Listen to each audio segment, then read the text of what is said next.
Feeling overwhelmed by small things like loud noises or overcrowded places, that is likely because of emotional overstimulation.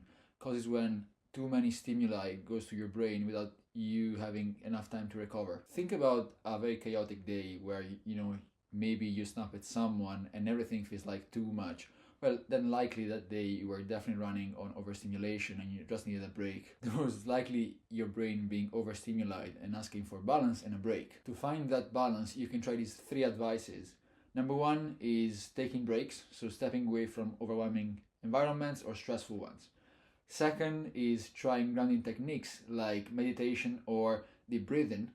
And the third of all is connect with nature. Go for a walk and maybe just stay outside for a while, just trying to relieve your stress. So emotional overstimulation isn't a weakness.